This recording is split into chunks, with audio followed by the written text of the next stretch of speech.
Hey There everybody, he is. how's it going, Eddie? It's going really good. You look freshly showered.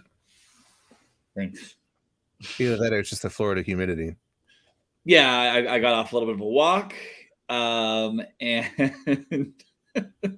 I'm all ready, excited to be here. We got a great guest lined up. We're all talking about Halloween. It's officially Halloween season, October 11th, 2021, Monday. Dateline. Yeah, we're very excited to have Rick West and Josh Quillin on. I've known Rick for more than 25 years, so Yeah, we've been through a lot, seen a lot together, and very happy to have him on and talk about all the great home haunts around the country, around the world, maybe even Aruba. maybe, but yeah, it's really interesting. Just that whole haunt community and front yard haunts. There's actually one being built right now in my neighborhood, and I'm really excited to dive in a little bit deeper of that. And I know the LA area is pretty extreme with that, so be looking forward to diving in. But there's been some theme park news since we last saw each other. Andy, what do you want to talk about today? I think top of mind is the Disney Genie Plus, the imminent arrival of the new attraction reservation system, Genie Plus, that Disney's rolling out. That is, the basic version is free, and it basically just allows you, it can push attraction wait times that are lower that maybe you'd want to take a part of, and then there's the whole what is it, the lightning lane, where you can just buy a fast pass essentially for the top two attractions in each park. And I guess you can only do two a day, something like that. So I don't know. I don't know all the details, but I'm interested to see how it works and see how it, can benefit, guest stay during the day. And I don't know. I think you'll have to tell me how it goes. Yeah, right. It's they have similar versions of paid fast pass out in the world, like in Shanghai. Yeah. They have that Disney. When I was at Shanghai Disneyland on my last day, I probably spent $100 on their fast pass, the pay fast pass. I'm just like, I've got 3 hours left. I want to go on Peter Pan. I want to go on Tron. And I want to go on Pirates. So I remember it was like $20 for Peter Pan. And I'm just like, okay. Yeah. Well, it's interesting. I mean, it's kind of interesting because Shanghai is probably a once every long. Who knows when you'll go back to Shanghai, right? So right. That and if they're a theme park guy, and for the daily guests, though, they're going to be forking it out. Of course, we know that every other major company out there has already done this, right? Disney kind of came out with a free fast pass version in the 90s, and then others followed suit with a paid system, and Disney's following their lead to charge for it. So well, that's what it really boils down to. We'll have to see how it pans out. The lines, we've had standby only for almost, I guess it's been over a year and a half here in Walt Disney World with COVID. And depending on what weekend it is and what it's like, they fluctuate wildly. Now we're in the 50th anniversary, and the crowds are here. They're coming out for it. So we will see. But speaking of the COVID, Florida cases are actually down to the July levels, which is great. So they've gone down quite a bit, which is awesome. So encourage everyone to get vaccinated and wear your mask and all that. But that also gives way for new meet and greet experiences to return. So we have the meet and greets coming back to Disney's Hollywood Studios and the Town Square Theater at Magic Kingdom, which is great. And then, of course, the return of Indiana Jones Stunt Show Spectacular coming back before the winter holidays. And I believe there was it's more entertainment pieces throughout the parks are coming back, which is great. Yeah, like the Daiko show at the Japan Pavilion at Epcot. Mm-hmm. The big drumming show there. And I think I can't think of anything else, but yeah, it's the world is healing. Literally, the Walt Disney World is healing. Oh, Yeehaw Bob, he's coming back. We talked about this last week, I think. Yeah, we did. There were some elements. The Indiana Jones is new, I think. Yeah, that's true. The other new thing was Shrek is closing in Orlando. The Shrek 4D experience is closing for an as yet unannounced replacement. We can't talk about that, but I have no insider knowledge on that, but Well, We'll see what it's happens. not Secret Life of Pets, so spoilers. Oh, okay. That was the major front running thing. You have a good on court. Well, I'm kind of curious if it's gonna be a walkthrough experience or hopefully it'll be a family experience. That park could use a family dark ride. So we'll see what it is. I'm sure it'll be a family experience. I mean, I don't think it's gonna be like How to Train Your Dragon coaster or something like that. Yeah. Any speculation on opening year? I would say 2024. I'd guess. So do you think they're not doing anything for 2022? You mean next year? Yeah, I mean, just there's nothing been announced for 2022. I don't think so.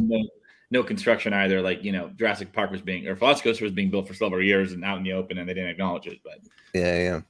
But in other Universal news, to wrap this up before we get to our guests, the big deal with Pokemon signing for Universal Studios Japan, which I think is a huge news for Japan, for the Japanese parks. I think that I don't know what is coming there. I'm assuming some sort of ride. I don't know. Yeah. Well, it sounds like they're starting with meet and greet experiences and they're going to maybe expand from there. And then did we talk about Donkey Kong as well? Was that discussed? We didn't talk about that, no. And there's Donkey Kong. Yeah, they got a whole coaster coming there. Yeah. Well, look, appears to be. I don't know if that's announced or what they announced yet. I can't keep track, but yeah. Well, anyway, should we bring on Rick and talk about the fabulous world of home haunts? Yeah, let's do it. So we have a friend of the show and network, been on several times. Appreciate him every time he comes on. How's it going, Rick? Hey guys, how are you? Doing good, dude. It's the weirdest thing, Patrick. I love Aruba too. Really? It's so weird.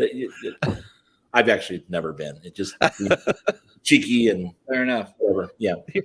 I love Aruba too. I got my hopes up on that. What am I gonna do? No. Hi. Well, how many months was that your secret undisclosed location? 3 months, 4 months? Yeah, like 2.5 months. Oh, 2.5 months. Seemed like longer than that. Nice. Yeah. On the run. I get it. That's great. Yeah. Yeah. No, he had to leave the country for a little while until the arrest warrants expired, and it's a whole thing. It's a thing.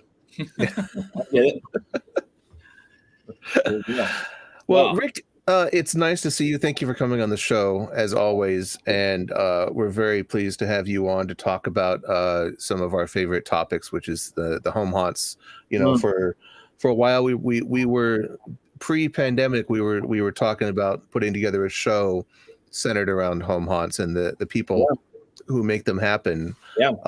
I think that's still a thing that we should do. But in the meantime, I'd love to let's take a little tour of home haunts here in Southern California and beyond, and talk about what it means to be a home haunter, the kinds of, it is a lifestyle for a lot of people.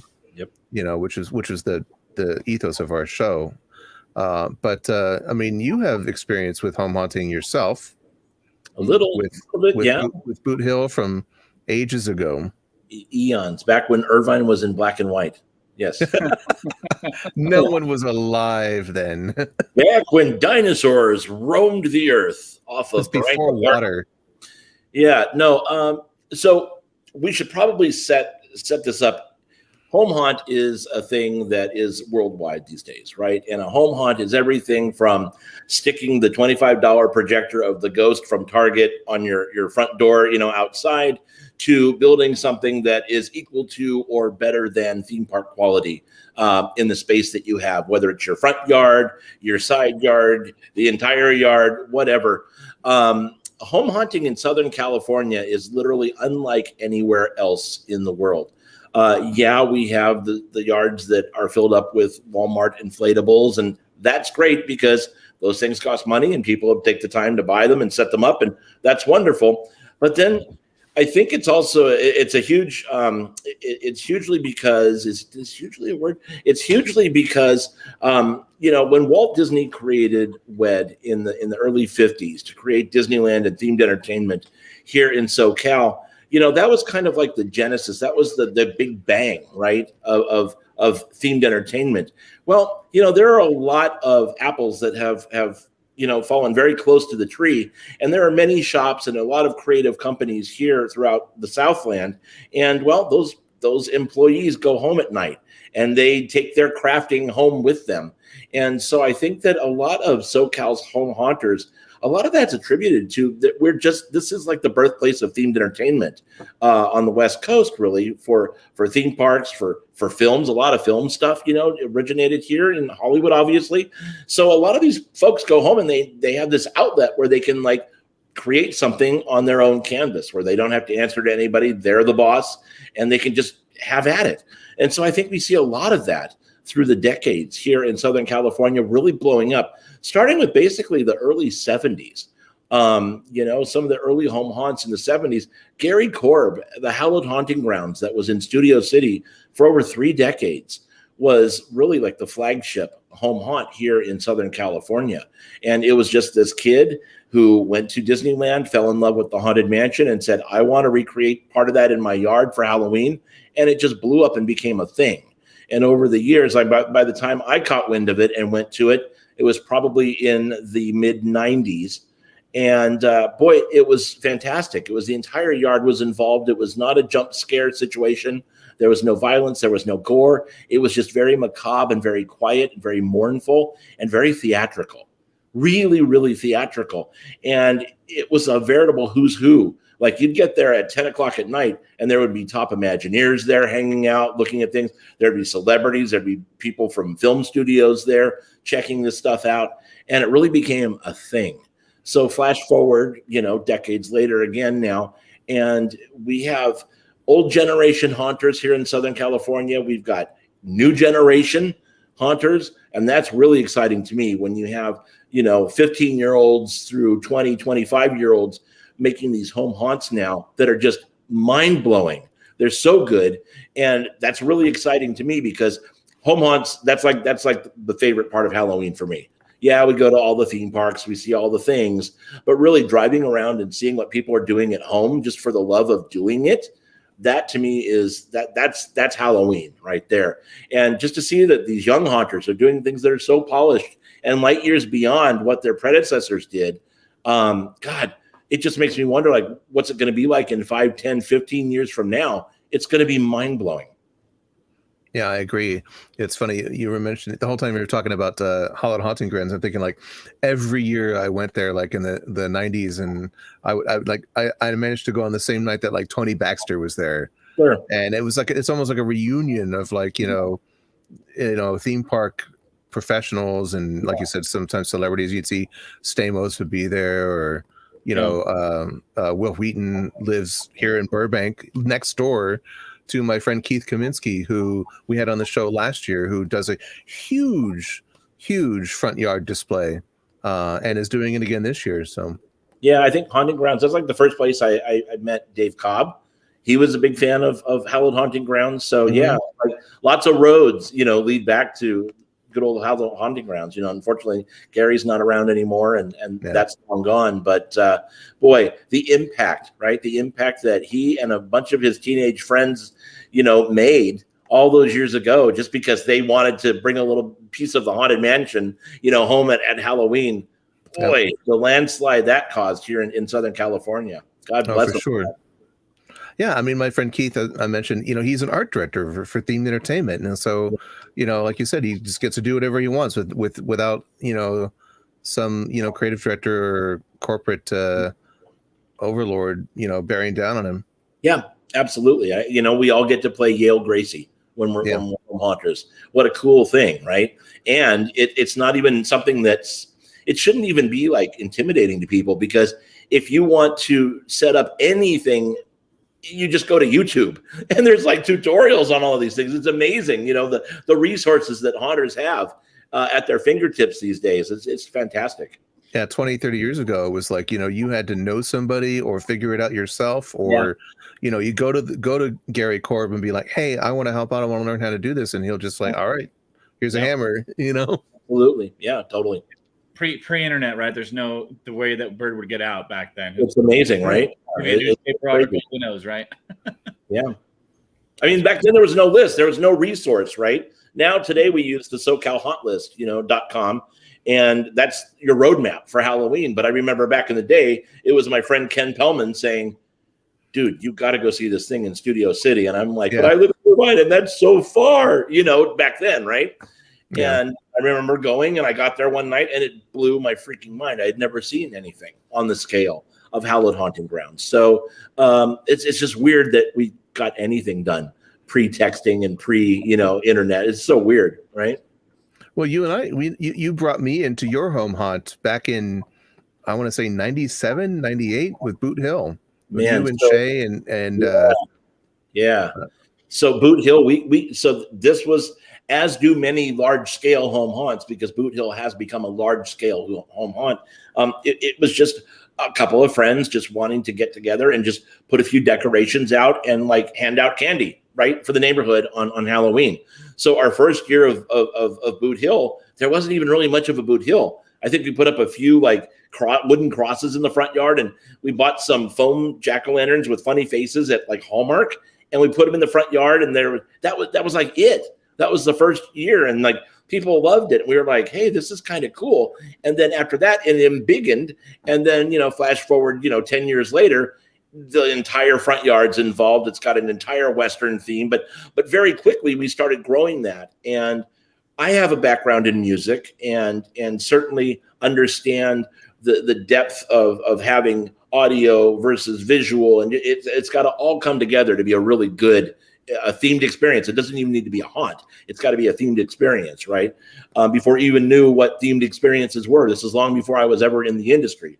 And so we knew that we needed music for it. And I had a friend, Andy Garfield, who does mind-blowing music. And the music that you did back then was fantastic. I mean, obviously, we look back now and chuckle on how we were 20 plus years ago, but you were great back then, right? So I said to you, hey, would you do the soundtrack, this original soundtrack for Boot Hill? And you did, and you delivered a great soundtrack that is played over 20 years later today still at Boot Hill. And that's pretty amazing, man. It is pretty amazing. Yeah, I remember sitting in my bedroom at my parents' house at the time, and you were there. You were there with me. I think it was one of those rare occasions where, like, I, invited a client in to the process, because, you obviously were my friend. But I think I remember you sat there while I was doing it for much of the time, at least. I drove you nuts doing it because let's just say this was the first and last time Andy ever invited a client in to watch the process, because that's not true. That's not true. Jason McManus and I created the Marathon of Mayhem soundtrack this year together, every single moment of it. I sat on your back like a monkey and just, you must have wanted just to kill me, because I was like, well, let's do this. How about this? How about that? And I wasn't letting you do what you do, but dude, it came out. I must have blocked that out. It's like a trauma. So it was great. And, the soundtrack is fantastic. And anytime I hear it now, it takes me back to that time. And what a cool testament, right? That something that we just did has lasted so long. It's really, really, really fun. So yeah, that and Men in Black. And recently I learned that the Christmas music that I did for Universal Studios Japan in 2001, they still use it. I didn't know that they still used it. That's great. I thought for sure that it was like a one and done thing, or they used it for just a few years, but apparently they still use it as BGM throughout the park. So cool. At Christmas time. It's incredible. That's great. And by the way, congratulations on Marathon of Mayhem again. Thank you very much. Cool. Very, very cool. We've got 3 more weeks of mayhem. Awesome. That's great. Well, why don't we bring on our next guest to enlighten us even further about the larger world of home haunts? Please say hello to Josh Quillin. What's going on, guys? How you doing? Great. Thanks for coming on. And for our audience that doesn't know, Josh is the director, writer, producer, editor, sound mixer for the documentary film Epic Home Haunts. Yay! Woo! So 6 years of my life right there, and that banner. 6 years of your life, you said? 6 years. Wow. It took to make that film. Yeah, and we're working on another one. So hopefully it doesn't we'll see you in 6 years. Yeah, yes, exactly. We're pushing for 3 this time. We'll cut it in half. Well, that's good. I've seen the movie and I think it's great. And it was a lot of fun to watch. and Appreciate it. very informative and very heartfelt and earnest. Yeah, no, the first movie was definitely one of those, original, like the genesis of the film is it was a TV series. That's where it came from. And we had pitched it as a TV series, it had a producer behind it. And then it just one day fell through completely and was gone. It was just no longer a thing. I had a small mini mental break, and then we went to Midsummer Scream and walked out of day one at Midsummer Scream. I don't remember. It was like, I think it was the first year that it was at Long Beach. So was that technically year 2, Rick? That would be year. Let's go with 3. Was that year 3? No, it's all a blur. Don't put me on the spot like that about something. Sorry. No, but it was. So we did. Midsummer Scream. No, Midsummer Scream started in Long Beach with year 1. Year 1. Okay, so year 1. Started in Long Beach. Yeah. Okay, so year 1.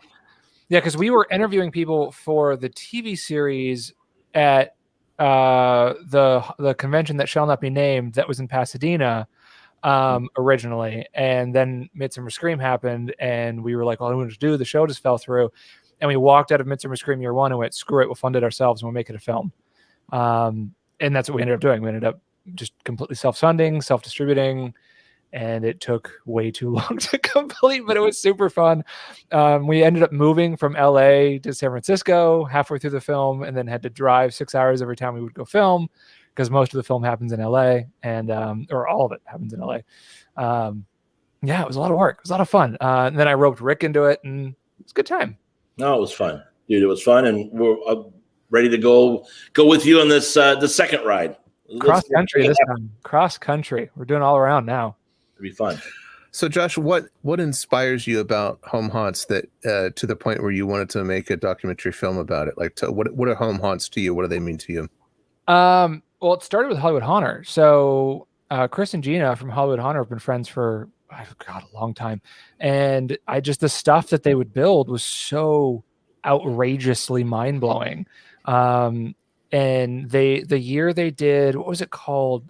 Grave Rock Gulch, I think, was the name of their western town, and they had this little, what was it, like a 2-bedroom Burbank bungalow, like not even a garage, just like the carport on the side, and they had built a train station, a jail, a general store, a sleuth box, a dentist office, a hotel, and an entire saloon, and it was walkable. Like you could literally go in and out of these buildings. If you went into the jail, there was a guy in a cell and he was literally breathing. It was like a little mini ghost town from Not Scary Farm during Halloween.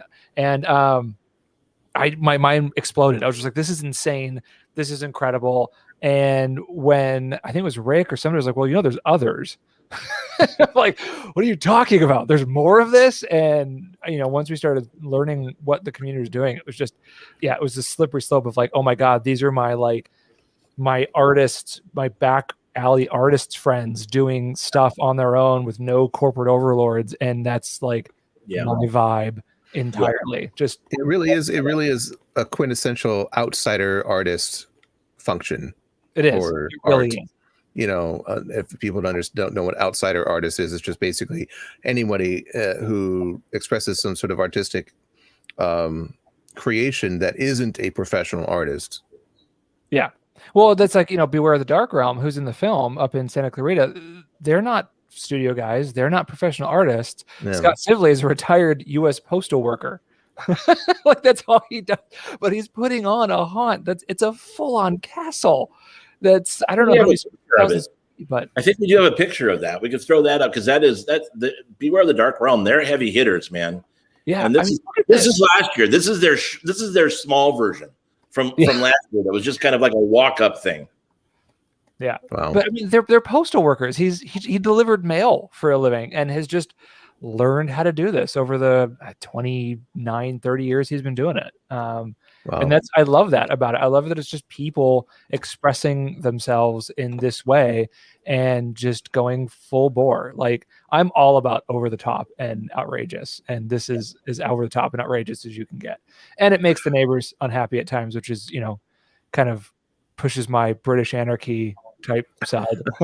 So what was the family? Was it in Temecula or like Elsinore that built the dark ride in their garage in their house? What was that? There's There's a bunch of actually those a now. couple. There's Scott and Ashton Devanzo. They're in Ladera Ranch. They did Mystic Motel, Yes. and That's what I was thinking. they actually own Adrenaline Attractions now, which is a company in the Inland Empire, and they work on different things. And I work with them on different projects. And there is also another guy, and I'll let Josh speak to this. He and his wife, they're fantastic, and they're in the Inland Empire as well. And what these folks are doing is they're now not creating just like walk-through attractions; they're creating ride-through attractions. Yeah.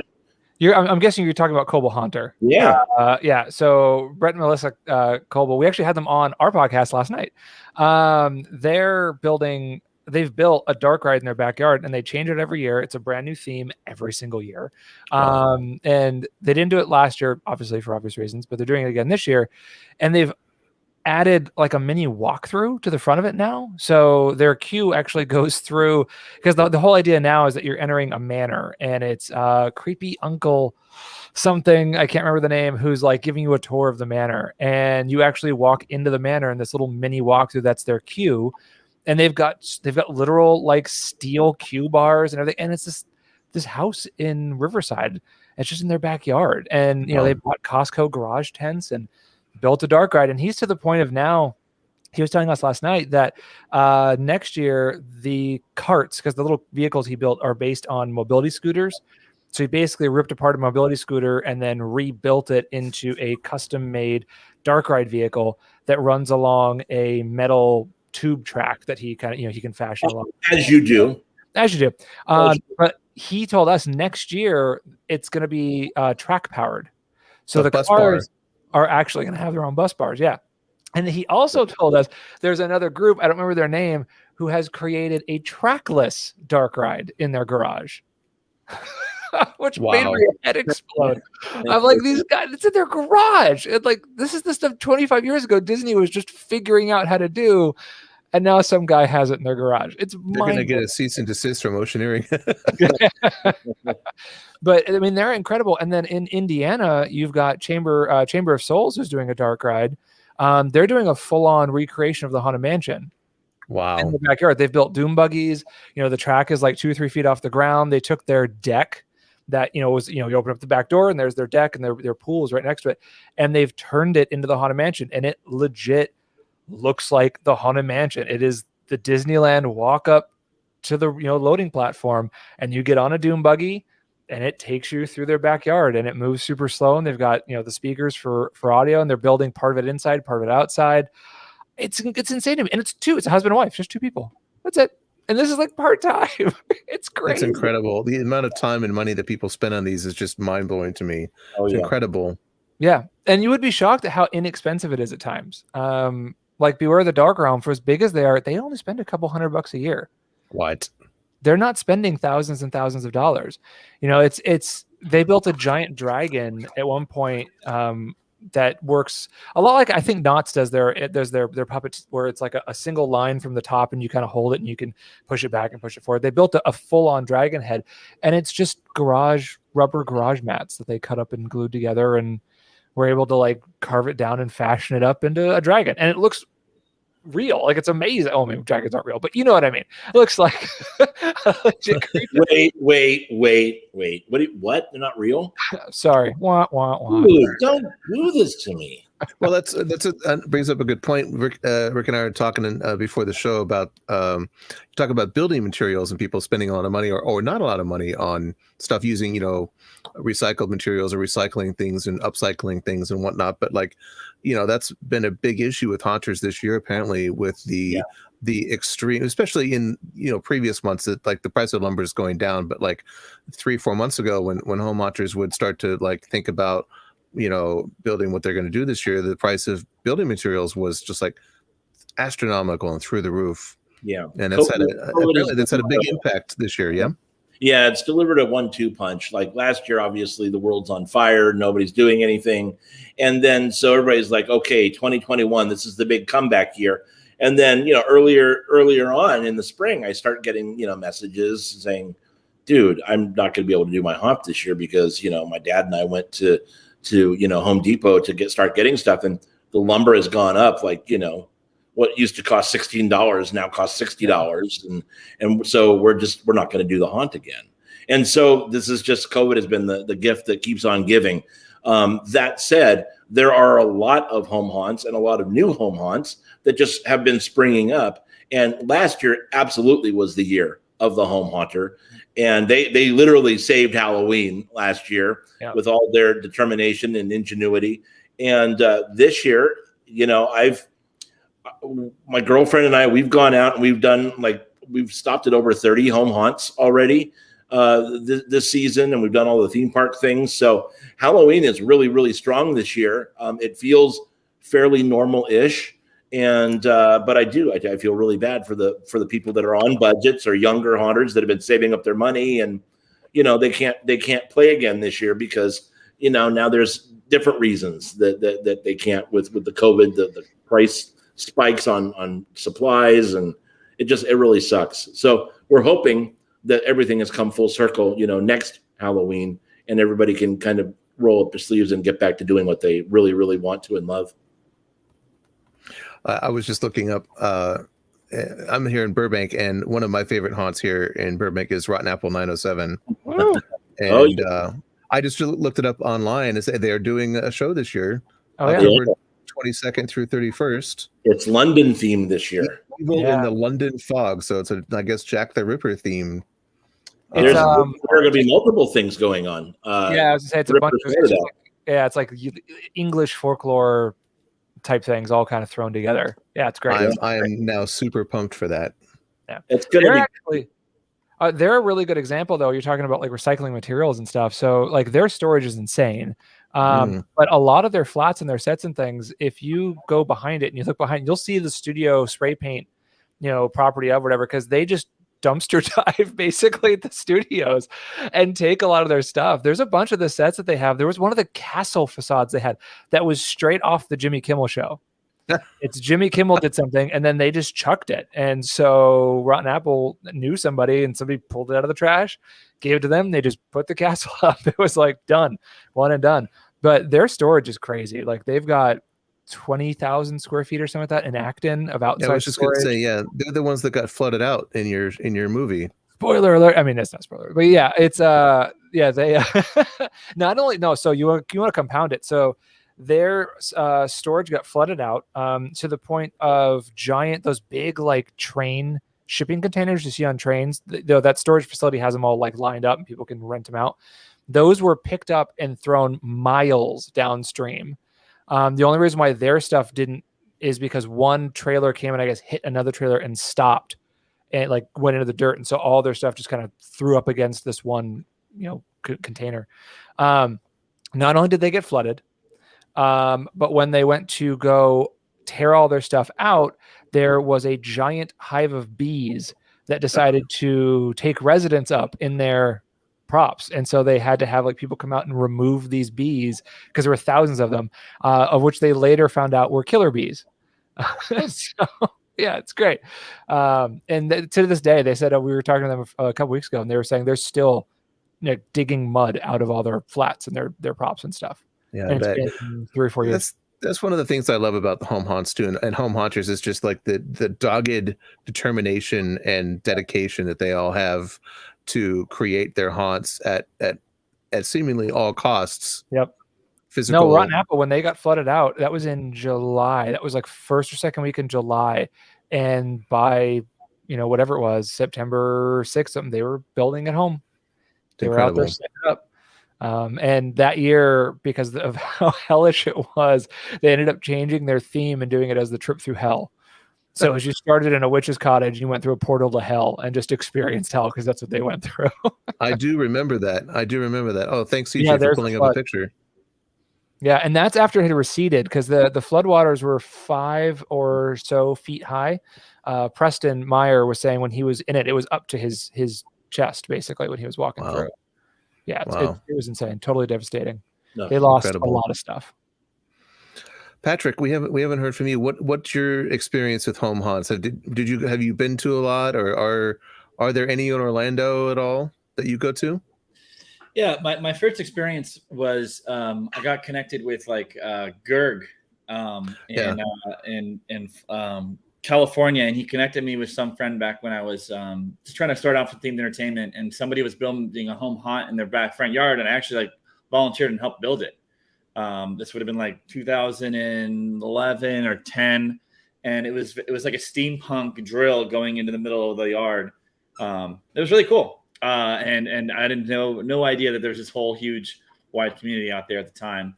Down the street from us, somebody's building a little haunted house. So that's cool. So I'm sure there is stuff out there. And Greg got started. He worked on the Howlett Haunting Grounds, if I remember, didn't he? Yeah, he was one of Gary's crew. Yeah. So that's what it's like out here. And obviously, we have the professional haunted house, the HHN and all that kind of stuff. So I think there's hopefully room to grow. But Josh, you're in Orlando too. Like, what are haunts that come to mind for you? There's a couple. So the best home haunt I've seen here in Orlando is actually in Winter Park, or not Winter Park, Winter Garden, Florida. I always get those two mixed up too. Yeah, and there's a Winter Haven. And there's I don't know. It's Florida's obsessed. Not helpful. I'm like, you're in Florida. It's hot. Stop calling your stuff winter. It's not going to change anything. Yeah. But Winter Garden, there's a home haunt. It's called Echoes of Nightmares Past. I don't know if he's doing it this year. It's Jeremy Kent. He's actually works for Universal Creative.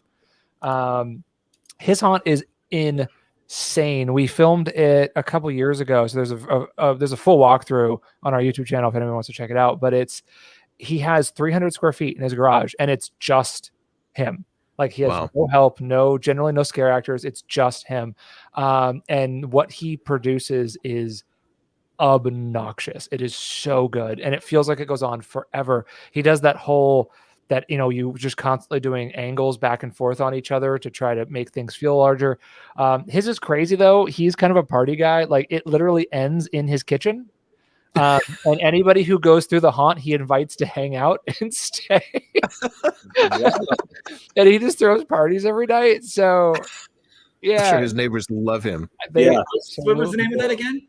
I think it was Echoes of Nightmares Past, I think is what it was called. At least the year we did it. I don't know if he changes the name every year, but that was the year when we went. There's another home haunt up in Baldwin Park, which is up kind of like in Orlando. For the life of me, I cannot remember the name of their haunt. That one's interesting too because it's in a townhome. We actually filmed them as well. It's dark something. There's so many of them, I can't remember the names.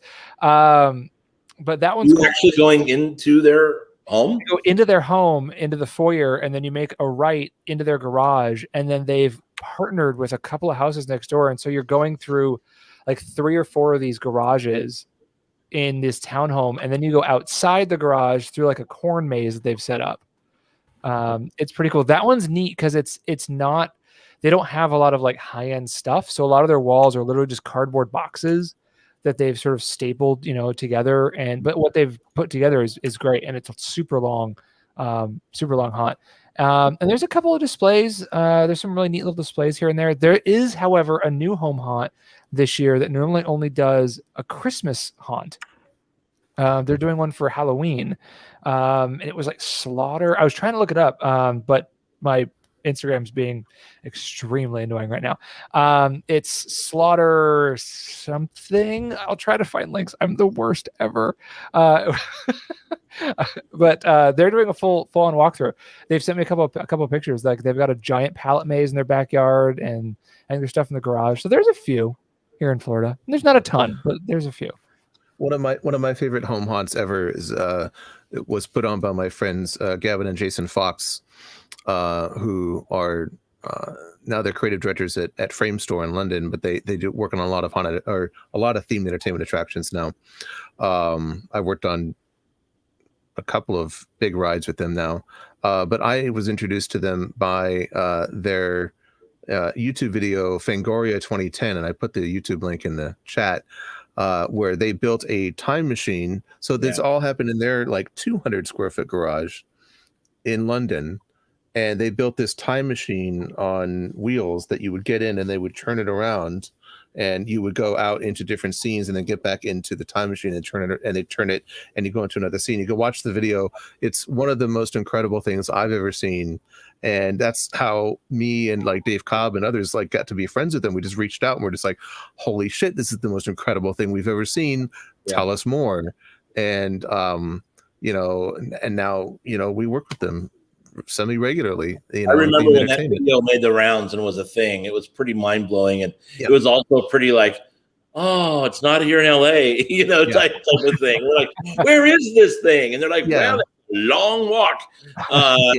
So but and they've done a lot of they did another show that was like voodoo based, that was similarly elaborate but like voodoo themed, with a big trick table that they built in their garage. And I know they're up to something this year. I don't know what it is. I saw on Facebook and Instagram they were building this giant skeleton hand. I can't wait to see what they do. And they do it, this is a one night only thing. They only do it on Halloween. So, you know, it's one of those incredible one night only things. That's how Kobold Haunter was with their dark ride for a long time, like only on Halloween. Now they're doing 4 nights this year. But yeah, it's crazy. I found the name. So that one haunt that's brand new this year, it's Carnies of Devil's Bayou. Carnies of Devil's Bayou? Bayou. Okay. Yeah. Very welcoming. It's a very welcoming name. It is. Carnies of Devil's Bayou. Yeah, they open October 15th. The elevator thing that was interesting. So Wicker Manor, which is in Colorado, they're doing an elevator deal this year. They turned it's like 300 square foot garage. Everything's like 200 or 300 square feet. You don't need a lot of room for this stuff, but they turned their little 300 square foot garage and they built a full on mine. And then you start the mine, you get into an elevator, and they built the elevator and had I don't know what he does, but he does something in film with a bunch of like CG artists. So he had somebody at Pixar, I think he said, did this animation, this 3D animation thing for his TV in the elevator. So it looks like you're going down. It's on airbags. And then something terrible happens and you fall to the floor of the mine shaft and there's zombies and things. And it's you know, it's crazy, but their haunt looks insane. Their walls in the mine is insane. And when we were touring it, we were kind of trying to figure out like, where did you get these? Like they're really, he didn't make them, like clearly, like they're really good. He contacted a local zoo apparently and found the company that makes exhibits for the zoo and called that company and had them make him rock walls, because he had to have them like 14 feet tall and a specific width. And so he had them make cave walls and he painted them up to make them look like they were this, you know, middle of Nevada mine shaft type, that yellowy sand look. And at one point you go into a room and it explodes. It's this whole thing. And it's like 300 square feet. And all these guys do it for free. Like they'll take donations, but usually it's for charity. And it's free entry, and they're doing it just to improve their neighborhood. And I think it's incredible. It was one of the big reasons why, you know, after we started learning about the community, we were like, people need to know about this. Like there's these guys doing this stuff literally for just their neighbors, just to make sure there's a safe place for their neighbors to go. You know, talking about Boot Hill, you know, the street that Boot Hill is on, they close it off pretty much except for to residents every night, and it becomes a party for the neighborhood. And it's a safe place for all the kids to come, go through a maze, cook some candy, hang out. And it's amazing. It's absolutely wonderful. Yeah. Yeah, I mean, you mentioned the community of haunters, and that's, you know, the incredible solidarity, you know, and sort of it's friendly competition. You know, it's not like, you know, us versus them, or like who can be the best or whatever. It's just like, you know, I think it was in your documentary you were talking about, you showed like the weekly demonstrations on how to build various effects and things like that, you know, rotating cast of characters and locations, you know, where different people would share different techniques and help teach, you know, young up and coming haunters on how certain effects are made. Yes, places like SoCal Haunters, Valley Haunters, and Cal Haunts, and all those different groups that just come together and teach each other how to make stuff. In the documentary, it was Greg Packard, who unfortunately they're not doing a haunt this year, but it's Restless Souls Manor. They're doing a display this year. but they, he was teaching how to make fireflies. It was like those Pirates of the Caribbean fireflies, and everyone just buys a kit and they just come out. That was at Diane and Preston's house, actually. And they were just all, under some tents learning how to make some stuff. And that's what they do all the time. And there's so many resources, for people to go on to. You've Hollywood Haunter doing stuff. You've got Derek Young, Van Oaks Props, or SoCal Valley Haunt List doing weekly videos. You have Monster Maker doing stuff. And then there's Wicked Makers that are doing free tutorials. And there's so much information. Like what Wicker's saying, like in the 90s, like, how did you ever figure this stuff out? Like now you just 3 clicks and you'll learn how to do it. The camaraderie is really, really intense here in Southern California. And I think that's what gives this region kind of a leg up on other things too, where you have a group like Cal Haunts, where if you just decide one day, I want to become a haunter, you go and then suddenly you're there with 20 or 30 kindred spirits and they get you and they get, they're there for you and they teach you how to do things and you're instantly in the fold. It's like finding the island of misfit toys. If you are one of them, and suddenly you belong, one of us. And I think that's really that's kind of part of the secret ingredient of what makes SoCal so incredibly storied when it comes to Halloween and the haunt displays. And Cal Haunts, huge shout out to them. They're the ones that create the amazing entryway to the Hall of Shadows every year, at Midsummer Scream, and they are going to be creating also an entryway to the Hall of Yuletide Spirits at Season Screamings, which we're having the weekend before Christmas here in Pasadena. And so we're really, really excited about that. They're creating, it's kind of like I don't even know if we've talked about it, but it's kind of like a Dickens, it's a Christmas Carol, with the village and the graveyard and Scrooge and all that stuff. And that's going to be Dickensian. That's going to be the entryway to our Hall of Yuletide Spirits. So we're really excited to have them on board doing that. Rick, would you say that there would be a Midsummer Scream without home haunters? There would be a Midsummer Scream, but it wouldn't have the components to it that make Midsummer Scream special, in my opinion. Like, we wouldn't be what we are without the Hall of Shadows, right? You can go to a Comic-Con, you can go to, a Fangoria Weekend of Horrors, whatever. Convention's a convention. Everybody's got panels, everybody's got classes, everybody's got vendors, everybody's got live entertainment. What most people don't have, in fact, no one has, is 100,000 square feet of blackness that is filled up by home haunts and haunted displays where it's like a virtual theme park inside, and people love that. And we host thousands and thousands of people a day through there. Next year is our 5th anniversary finally in Long Beach. Whoa.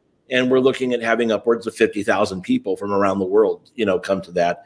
And the majority of those people will pass through the Hall of Shadows at some point. There are some people that come and spend the entire weekend and never leave the Hall of Shadows.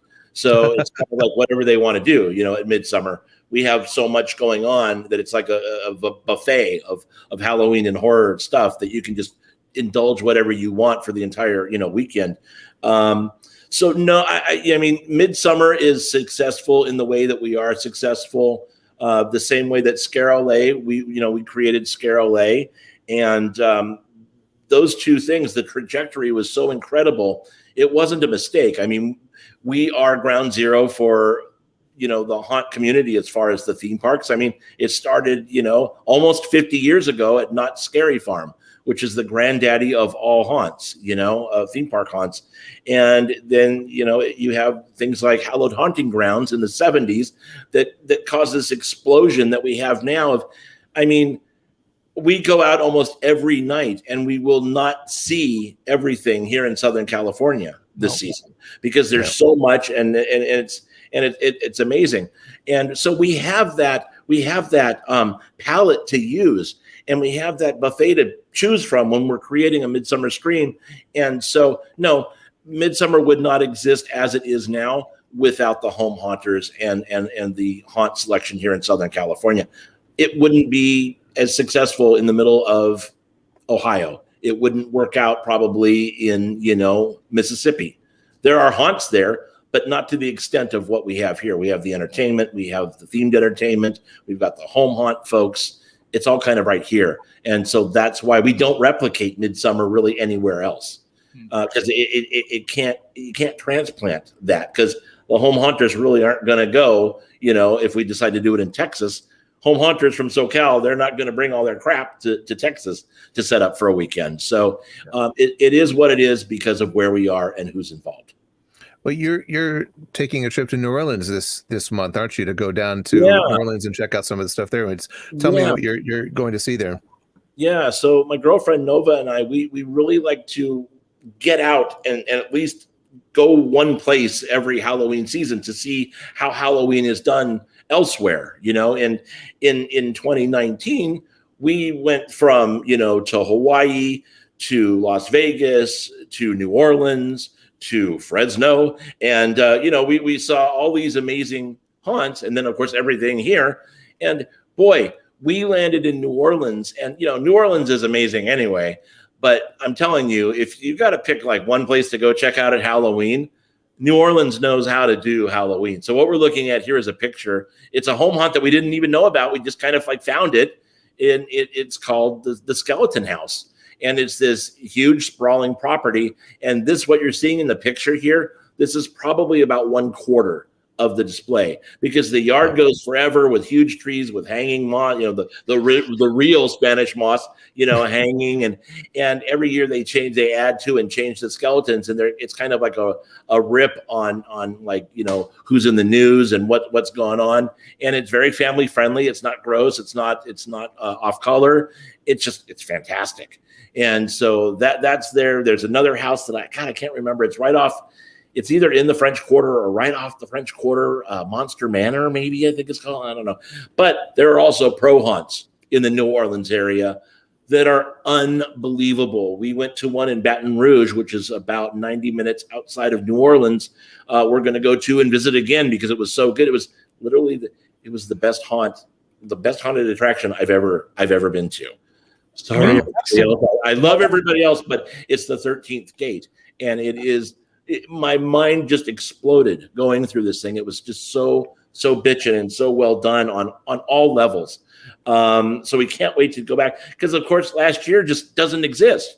Yeah. Nobody got to play like last year was just like into the void, right? There's nothing that you can really say good about getting out and doing anything in 2020.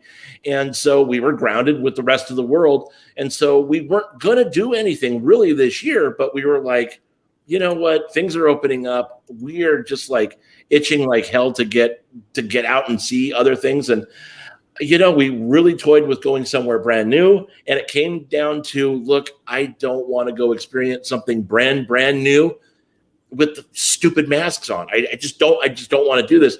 So we're very familiar with New Orleans. We love New Orleans. It's kind of like a weekend getaway. We have our favorite restaurants. We know what we like to do there.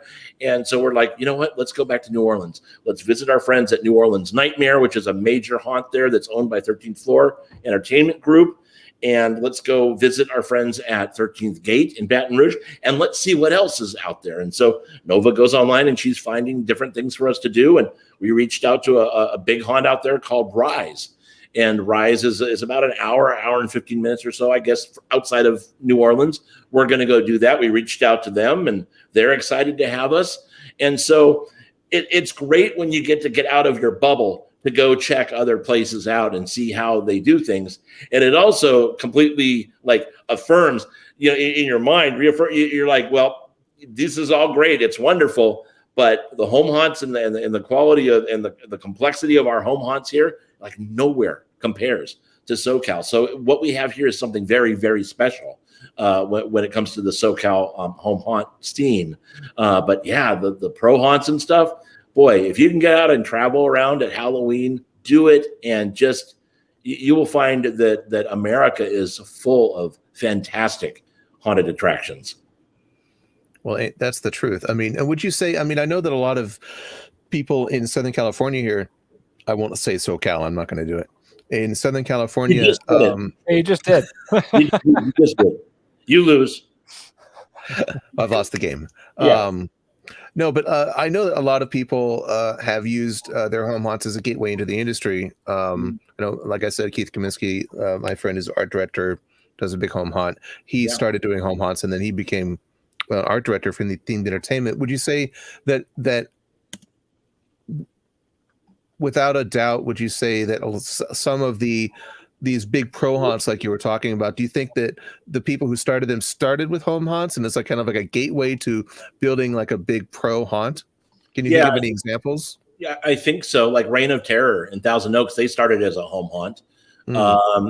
John Murdy, people have heard that name before. He started doing like little things, at his house. Really? I didn't know that. So, I mean, it really kind of all usually starts at home. It's something that is in your DNA. You want to be a haunter, and like I can say, like when we started doing Boot Hill over 20 years ago, we loved the turnout, and then we settled on this like Western theme and really kind of built that out and added your soundtrack or whatever. And suddenly a couple hundred people came, and now they're at the point where thousands of people come. And then you're like, I want more people to come see this. And it becomes like this drug, right? Like you want to entertain the masses. And then you can attest to this. There's something very satisfying sitting back and listening to thousands of people cheering for something that you've had a hand in creating. For sure. And I think for a lot of the people, that's a gateway into themed entertainment. I think also for some people, it's a great way to express their creativity without being involved in the politics and the pulling out of hair that comes with being in the themed entertainment. Because you are your own boss, and you don't have some creative director that's clueless going, no, I think it should be this way. Well, why? Because I think it should be this way. Right. So you don't have to, answer to those folks. So, and in a way, I don't do home haunts at all because I'm busy seeing all the home haunts. And Glenn Schmidt and Shay Foley have gone on and done a great job with Boot Hill, and we certainly go to visit every year. But, I work in the industry. I've worked in the themed entertainment industry for 10 years now. And as a show writer and creative director, it's a blue moon when I'm working on the concept of things that something I work on actually comes to fruition. And if it does, it's so far down the line and it is so different than what the concept was usually, I don't even recognize it or remember that I worked on it. It's, so doing something like Midsummer Scream, where I get to assemble the haunters and come up with what we're going to have in the Hall of Shadows or some of the bigger panel presentations that we have, I know that that's an 18-month process. And at the end of that 18-month process, barring pandemics that shut the world down, we will be having thousands and thousands and thousands of people coming through and enjoying what we've worked on. So I know that as a creator, I have that outlet that is cyclical, and it is a done deal, every year when we put these shows on. So it's a fantastic outlet. I think for some, it is a great way to get into the industry. It's not a guarantee by any stretch. And I think that our industry now, speaking of themed entertainment, is going to forever be very different than it was pre-2020.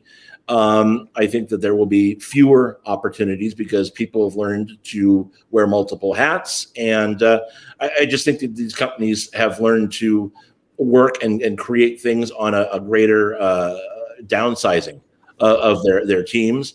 And I think that will continue because that means it costs them less to have these monstrous teams when you can do it with a handful of people. Which we should point out is the way that Disney created some of its greatest attractions back in the day, like Pirates and Mansion, with a handful of really, really creative people, working on these things. And so is it a ticket to success professionally? Don't know. There are a lot of pro haunters that have said, I want to go, home haunters that have gone pro haunt that have crashed and burned. And it's because it's a completely different beast, man. It's like going from an automatic transmission car to or better yet, going from an automatic transmission to a manual transmission, because there's so many things that you don't know how to do that some people just crash and burn, and suddenly it's not fun anymore. Right. So some people progress, some people stay where they are. At the end of the day, I would say 90% or better of haunters get a lot of self-satisfaction and a lot of happiness out of what they do. Otherwise, they don't do it. And when you talk to haunters that own the big home haunts, like Beware the Dark Realm or Rotten Apple or whatever, they've been doing it for decades with an S. I mean, they've been doing it a long time, longer than a lot of their fans have been alive in some cases. Well, Ron Apple, this is their 30th year. Yeah. So they don't do it because it's a slog. They do it because they love it. And it's expensive and it's challenging. And every year, I'm sure there's I'm never doing this again, moments. But they do, and they get bigger and better, and they're beautiful. And boy, is the world a better place for it. I agree. I was actually going to say one really good example of a home haunter going pro would be Kyle and Aurora from Murder House Productions, who have been doing some pro stuff recently. They just got done doing a display on, I guess it's Wisteria Lane now, but the neighborhood back street on the Universal backlot. They just got hired to do a display there. So there's definitely home haunters who are moving into the professional space for sure. Yeah, I think it's a natural progression because Andy, a lot of these younger generation home haunters, they are involved in the next gen in TEA, and they know of and these are things like the next gen, this TEA stuff that didn't even exist back when Gary Korb was doing stuff, right? Yeah. So there wasn't that kind of progressive, step. It wasn't like, somebody like Marty Sklar is going to come along and say, hey, this is a great home haunt. Why don't you come make $1 million as an Imagineer? And, it just doesn't happen, right? So, but now there is Next Gen, and there's TEA, and there's TEA at USC, and there's all these outlets that are bringing up wonderful talents. And so, no, I think that sky's the limit for these things. And it's really, boy, the opportunity is there today more than it's ever been. Well, it just occurred to me. I just remembered that Garner, your friend and mine, Garner Holt, he got his start by building, when he was a teenager, I think he was like 16, he built a self-contained, standalone, freestanding haunted attraction, haunted house in the Mall of Orange in Orange, California. I remember because I went to it when I was a very small kid, like too young to probably go to one of these. Because I knew about it because my mom worked at the travel agency, that was like right across from this attraction, and so I went on this thing, and I have vivid memories of it. And one time I talked to Garner about it, and he couldn't believe that I remembered that, and that got him started because he built all the mechanical effects for it. There were a lot of mechanical effects inside the attraction, and that got him started down that road of building animatronics and other mechanical effects that he is now world famous for. He's one of the top tier animatronic builders, for Universal and Disney. He's the heir. That's how I met Garner. Like back in the day, if anybody remembers, I did a little thing called Theme Park Adventure, and TPA had a website that I would write all these personal, blogs and editorials or whatever on. And I wrote about, because people were very often asking about my Halloween origin story, how I got into everything. And I say, look, like the earliest pro haunt that I can remember is that my grandfather took me to the Central City Mall in San Bernardino, which is now the Carousel Mall, I believe. And that there was this black trailer haunted house sitting outside the movie theater in the atrium, and I begged my grandfather to let me go through this, and I'm writing about all this, and I get email the next day from Garner Holt saying, oh my God, that was mine when I was 15.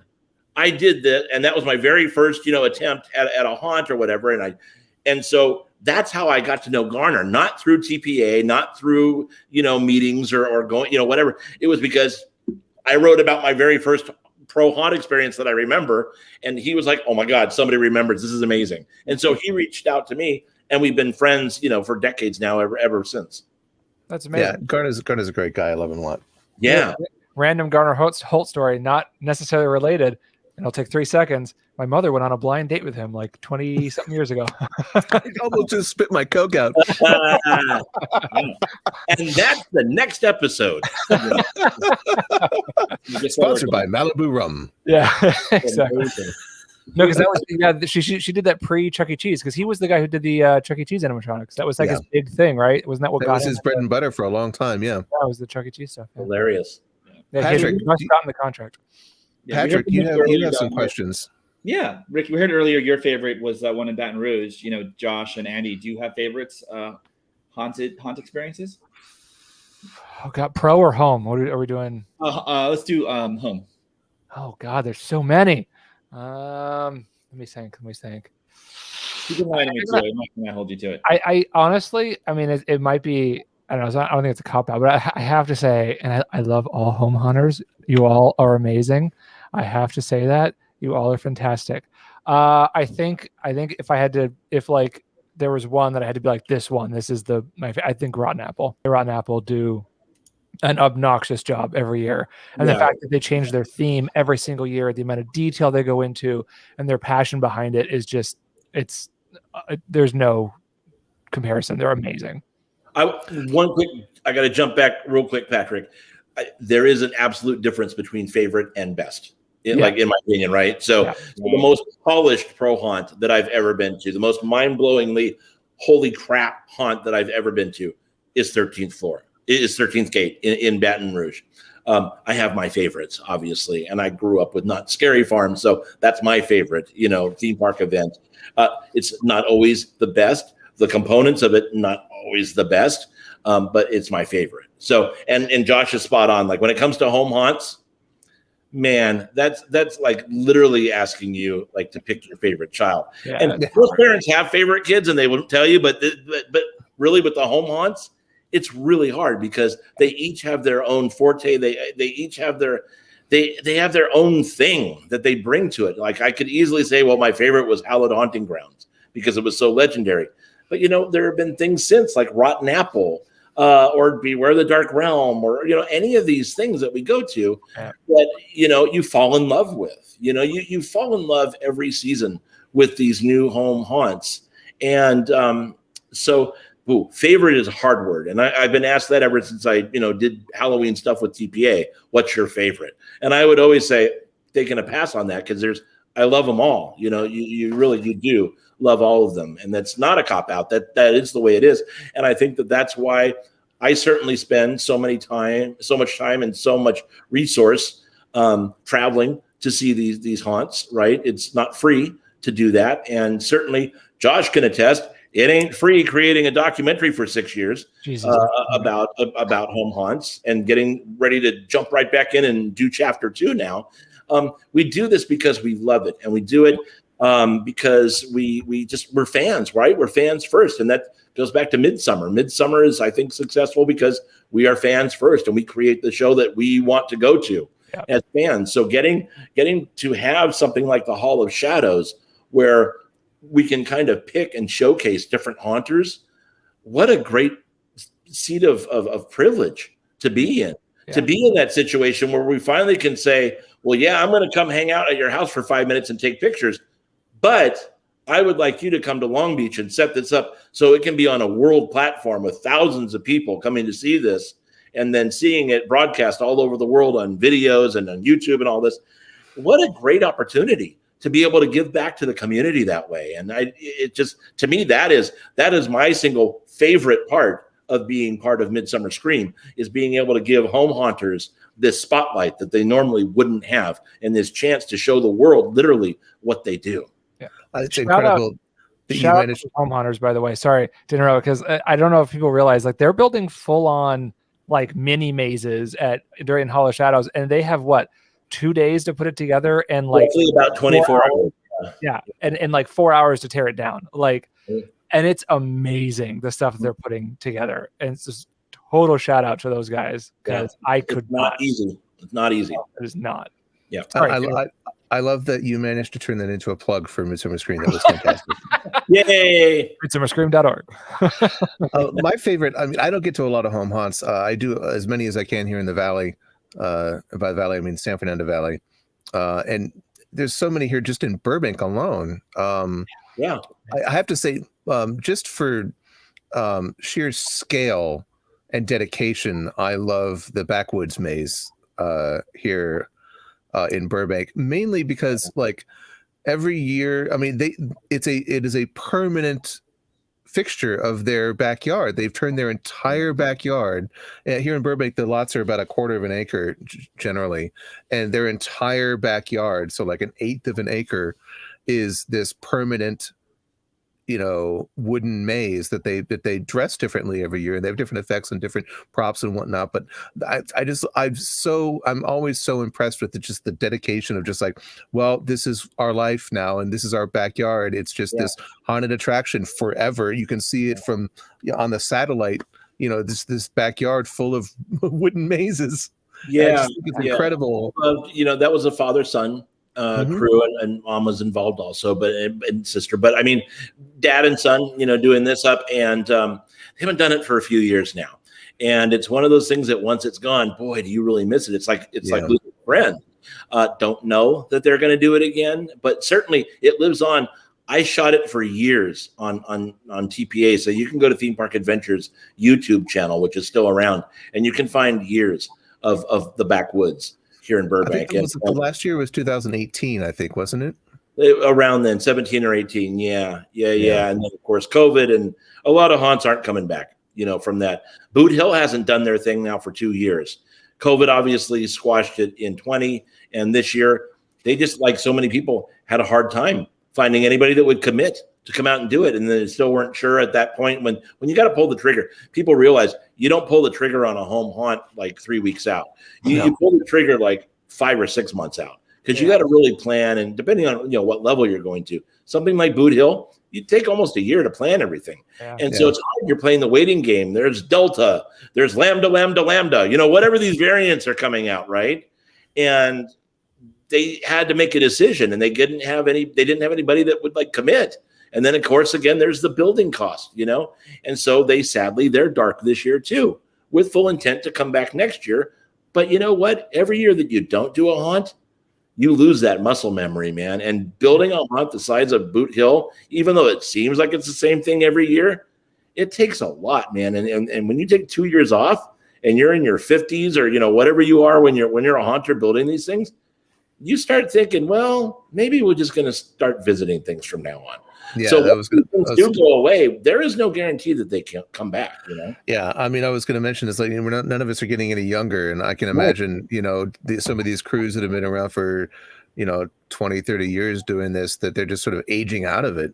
Yeah, I think so. I mean, Preston and Diane. We go back to Rotten Apple. Or even, Pam and Greg, they do Restless Souls. Yeah. These aren't old people, but they're not young people, and they are retirement age, and they want to enjoy and be able to do things. And it's a tough challenge to build these things.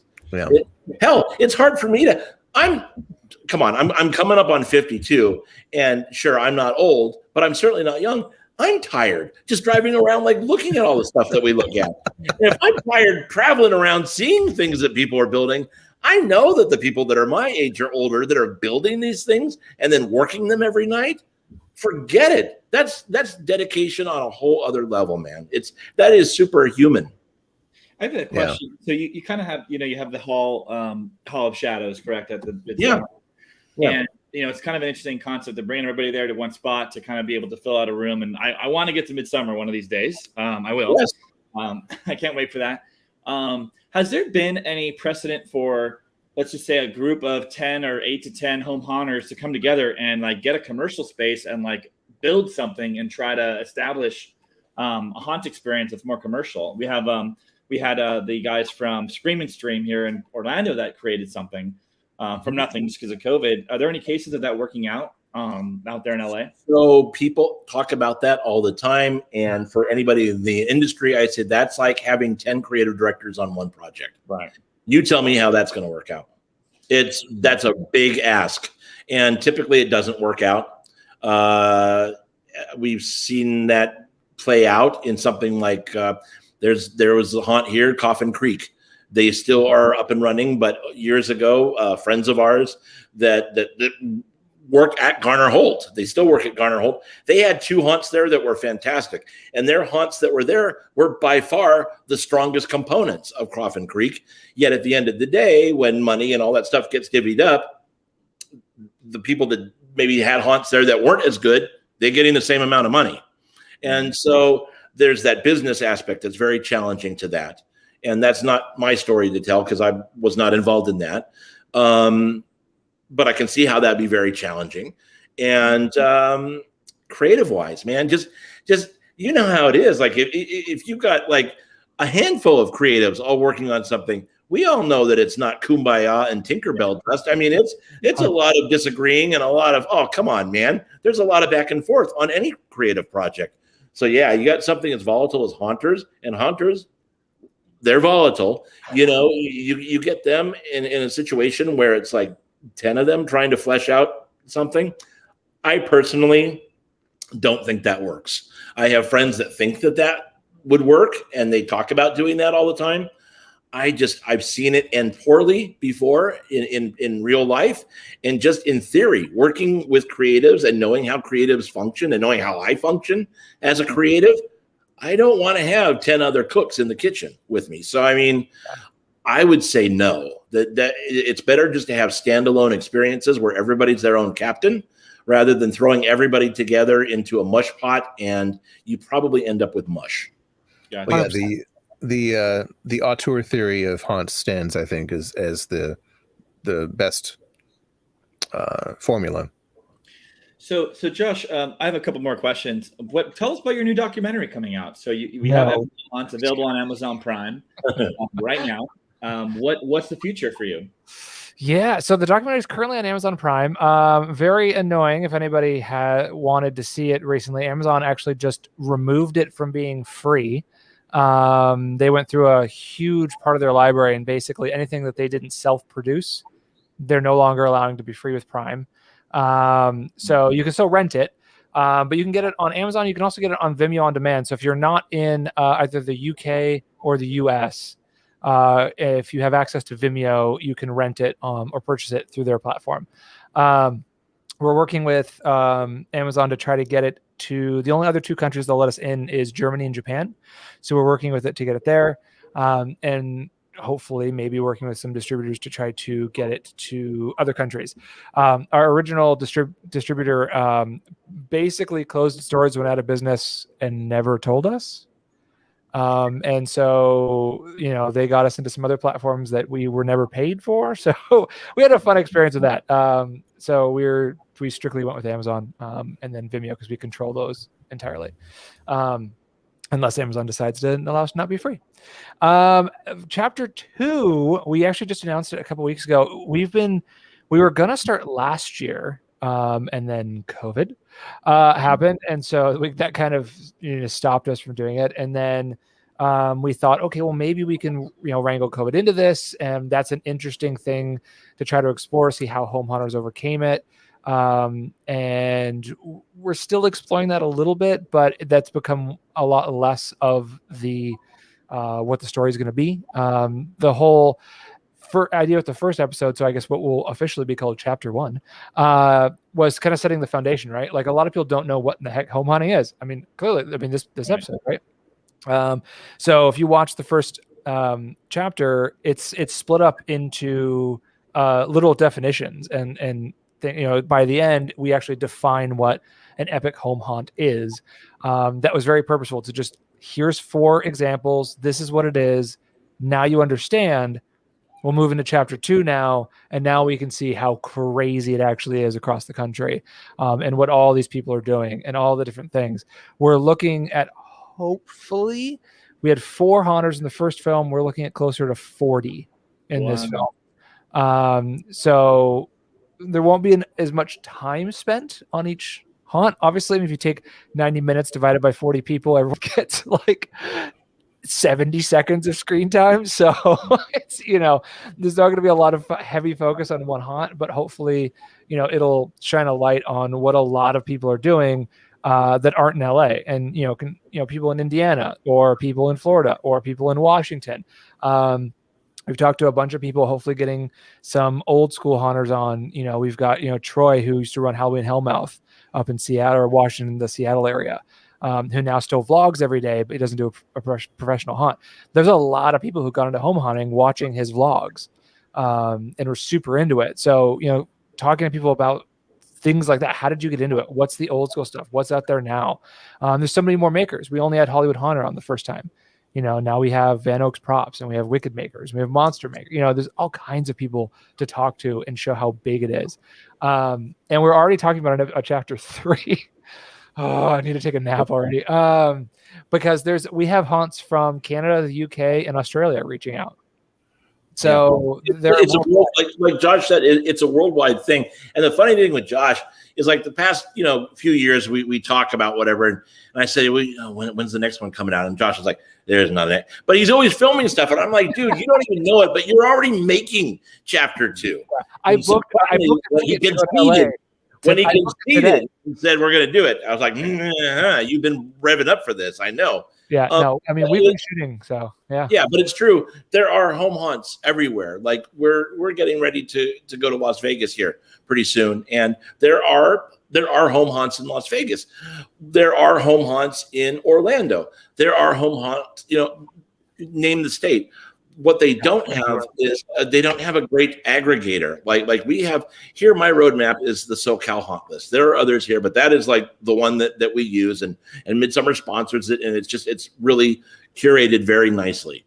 And so that's our roadmap. And I know that Josh, I hope I'm not putting cart before horse, but Josh was saying that he would like to kind of have Epic Home Haunts be an aggregator of that information where somebody can come on to your website and say, well, I live in Las Vegas. Where are the home haunts? And that comes up because there aren't resources like that out there. Yeah. And so I've made it not really well known, but I've made it known to people like I'm getting ready in a year. My girlfriend and I were going to move to Las Vegas, and the home haunt community there exists. The haunters are there. They just don't have any glue holding it all together. So I got big plans. Like when I get there, I want to land and like start bringing everybody together for monthly mixers downtown or whatever. And, it sounds familiar. It sounds kind of like TPA, but I mean, that's kind of what I did with the TPA thing. It kind of brought a lot of haunters together, and it just like these, they're like poised and ready. They just need this little push, to kind of like get to be where Southern California is. And so there's a lot of momentum to make this happen. And I'm personally very excited about trying to have a hand in that, in the back. Spoiler alert, we're moving to Vegas in 3 months. There we go. So there are Vegas, we're coming for you. There are the foot. Because I mean, that's like really Vegas is kind of like SoCal. It's like Southern California East, right? It really is. So it's just a few hours away, and it's primed and ready. And I think that it's going to happen in the next few years. We're just going to give it that little push, and it's going to start blowing up. I really believe that. You guys are like big haunted freight trains barreling down the track towards Las Vegas, and they don't even know what's coming. Hell yeah. It's like something wicked this way comes. It's the scary, dark locomotive screaming in the middle of the night, barreling towards Nevada, right? Yeah. It's coming. No, it's I'm ready. But no, what you were saying, Rick, about, I mean, we've talked about turning Epic Home Haunts in, as a web site, like a destination address, into basically just a giant home haunt directory. We've looked into how to do that. We've dabbled in a few things. We're currently trying to figure out, do we go the AWS Amazon Web Server route or not? For long story short, I used to be a web developer. I actually helped Rick redesign TPA a number of years ago. No, that's definitely in the works. I would love for that to happen. Well, you heard it here first, folks. TETV exclusive announcement of the Epic Home Haunts aggregator website eventually. There you go. Just don't go there now, because I was messing with some stuff last and it looks terrible. I'm looking at the website right now, and it's it's rough. Don't do it. Don't look at it. It's bad. Go to an Aruba website. Go look at something in Aruba. Don't worry about that. So we've had a great hour and a half here. I have one final question, maybe that's pretty open-ended, that I'll ask you to. What is the future of home haunts? And I'll give Josh. How about you go up first? Oh my God, how much time do you have? That's the entire end of our movie, man. That took like a year to film. I don't know. Let's see. What is the future? I mean, honestly, like 2 weeks ago, I would never have said, oh yeah, the future are trackless ride systems in somebody's garage, but it's happening. Like I don't know what it's going to be. I mean, I wouldn't be shocked if you've got full on like VR projection mapped, stuff. I mean, look at what was it, Pirates? Was it like Pirates Cove, Pirates Cave? Weren't they doing full on architectural projection stuff? Yeah. I mean, it's incredible. Like the stuff that home hunters are doing now. Just look at where the theme parks are now. Flash forward 3 or 4 years, that's where home hunters will be. That's what they'll be doing. especially with the ease of access to technology and learning how to use it. Like the little Raspberry Pi, that changed the game for so many people. Yeah. And the ability to just get stuff like that because of Amazon, right? Like you don't have to have access to these special things anymore. You can get it anywhere. It's changing the game, and I'm super excited to see where it goes. And then you have young guys like Corona Haunt, like Mason and Joe over at Corona Haunt, they're doing 13 rooms this year. That's crazy in their backyard. And what they were doing before is insane. They did, we have a full video of one of their mazes on our website, but it's insane. They did Sweet Tooth was crazy with the year they did it. And they're doing something even bigger than that. It's 13 rooms. Like what? That's bonkers. That's Horror Night size. So like, yeah, whatever the theme parks are doing now, flash forward 3 or 4 years, that's what Home Hunters will be doing for sure. There you go. Rick, the granddaddy of Summer Scream himself. Dude, I'm telling you, I think Josh is spot on with it. And I think that the only difference we have in the coming years is that these haunters are going to get more sophisticated and younger at doing what they're doing, right? I mean, like every 8-year-old knows how to go onto YouTube and search how to do stuff. Every 10-year-old is like streaming they're playing on Twitch now. I mean, like they're built in, they're savvy, they're switched on to this stuff. So God, I know 5 years from now we're gonna have 15-year-olds creating stuff that rivals anything that Disney does when it comes to scary stuff or Universal, anything, because it's all right there at their fingertips. And the haunt stuff, it's all getting cheaper and cheaper. Like Josh was saying, like, who would have thought that like a home haunt was ever going to have registered projection, right? And now you can go for a couple $100 and everybody can do projection gags, at home for Halloween. And so I don't know that there's a huge jump in like innovation, because really haunted houses they've kind of been haunted houses since the 1800s or earlier. I mean, it's a jump scare with scary surroundings and whatever. That hasn't evolved much. Just like for the most part, theme park rides really haven't evolved that much from the days of Coney Island. The concepts anyway. Switchback Railway. We have the Matterhorn, and now we have Everest and that type of thing, and Thunder Gulch or whatever. It's all the same thing, just it's newly skinned with new technology and easier ways of doing things and better looking ways of doing things. I think that we do hit a ceiling, right? You hit a ceiling with what you can do at home, but I think that it becomes much more polished, and I think it becomes younger. The people that are creating these things, it becomes younger, and I think that it goes on, and I think that it gets bigger, right? Like you have a Rotten Apple, or you have a Beware the Dark Realm, or Restless Souls Manor. These guys have been doing it for years and years and years and years. Well, they retire, and then it's time for other haunts to step up into their spots. And so I think that we see the community continue to grow. That's a component, Josh, right? I mean, we talked about the polishing of things and the age of the haunters. I think the number of haunters grows. I think that we will see it. Like I say, we will give it that push. We will see it explode in Southern Nevada. I think you are seeing it exploding in the UK. You're seeing it exploding.